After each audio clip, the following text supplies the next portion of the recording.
Now, was the father of Lucius Tarquinius Priscus Demaratus from the Demaratus mentioned in Herodotus' histories or a different one? As I mentioned in the previous video, when I saw the name Demaratus, I was excited. But because Demaratus is an individual I came across in histories by Herodotus, and I did create, I think, 2 or 3 videos about him. And when I saw the name, I thought that could be the same guy. He used to be the king of Sparta, and Sparta used to have 2 kings at the same time. So during his time, he ruled alongside a guy called Cleomenes, and they had a tiff between them because Cleomenes at one time wanted to go and arrest some people from another city called Aegina. And when he reached Aegina, the people of Aegina told him, "You came by yourself, or it seems like this is your decision, and we know that Sparta has 2 kings. There's Demaratus and there is you. So this is your personal decision. It seems like the other king is not aware of this." And meanwhile, in Sparta, Demaratus was trying to bring some charges against Cleomenes. I don't remember whether Herodotus tells us what exactly it was about, but there was something like that going on. Now, when Cleomenes goes back to Sparta, they have this war going on between them, push and pull, and then Cleomenes decides to get rid of Demaratus. And this is what he does. He starts claiming that Demaratus was not the son of his father. His father used to go by the name. His father was Ariston, who used to be a king, of course, before him. And this goes on, and he brings these charges that Demaratus is not the son of Ariston. And the reason he makes these claims is because the mother of Demaratus used to be a wife of somebody else before she became wife of Ariston.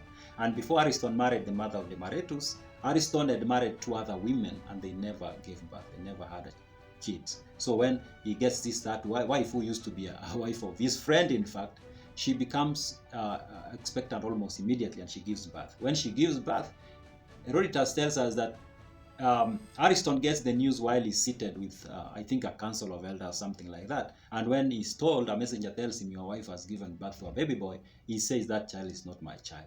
He makes such a statement. But later on, he says, "No, I didn't make such a statement. The child is mine." And he ended up loving Demaratus so much, and Demaratus ended up being his heir and becoming the king of Sparta, one of the 2 kings. Now, Cleomenes makes this claim, and Cleomenes goes and bribes the oracle, so that when the oracle is consulted about it, the oracle says that, yeah, it's true, Demaratus is not the son of Ariston. And Demaratus is removed from being king and is made a magistrate. And when he's made a magistrate, there's this guy who took his position of king. His name was Leotygides. Leotygides, it seems like he was a very petty guy. He sent a messenger to go ask Demaratus how it felt to be a magistrate after one had been a king. And Demaratus sends the messenger back and tells him, "Go tell him I have tried them both, but he has not." But then almost immediately he realizes that's creating problems for himself, and that guy is going to react, and Demaratus runs away. Demaratus runs away, and he goes to Asia, to Persia. He goes to Susa, and during that time Darius is the king of the Persians, and Darius welcomes him in his household, and he makes him comfortable. And in fact, he makes him one of his advisors, and Demaratus ends up contributing to the decision to make Xerxes the heir of Darius. Remember, Darius had sons who were, at least one son who was older than Xerxes. But Demaratus ends up bringing up this argument that when that son who went by the name Artabazanes was born, Darius was not king. When Xerxes was born, Darius was king. So Xerxes was the one who was supposed to be king. And in fact, Xerxes ends up being the king. Now, when Darius dies and Xerxes becomes the king, Xerxes retains Demaratus as an advisor in his household. And he keeps traveling with him. Xerxes decides to go and fight the Greeks, and he comes along with Demaratus. Demaratus himself was a Spartan, was a Greek, so he was trying to rely on him on advice on how to deal with the Spartans and other Greeks. He comes along with him, and he keeps consulting him on war strategy and things like that. The last time Herodotus mentions Demaratus is when they are in Europe with Xerxes, and Xerxes has a campaign against the Greeks there. But Xerxes ends up running away because the Greeks become too much, and he runs back to Asia. We never hear again about where Demaratus went, so we never get to know what happened after that. But now Livy mentions a Demaratus.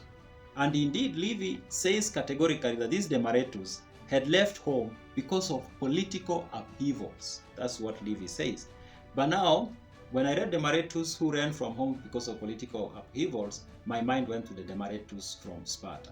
But now I look again and I realize Livy is talking about Demaratus from Corinth. Now, of course, it's possible these are two different individuals. The Demaratus mentioned by Livy could be indeed a Demaratus from Corinth, different kind of Demaratus who happens to also have been in a situation where he will have to run away because of political upheavals. But there is also this Demaratus mentioned by Herodotus, who had to run away because of political upheavals. He was fighting with the other king who was in power, and he had been demoted, and he was having these disagreements with the kings by then, and he had to escape to Asia and go to Persia. So I don't know. It's just this. I'm thinking, yeah, these are two different individuals if we go by how it's written by Livy and how it's written by Herodotus. But there is also a likelihood that this is the same person, but just happened that one of the two assigned them a city that they did not belong to, and most likely Livy. Okay, I don't want to say because these are just my thoughts anyway.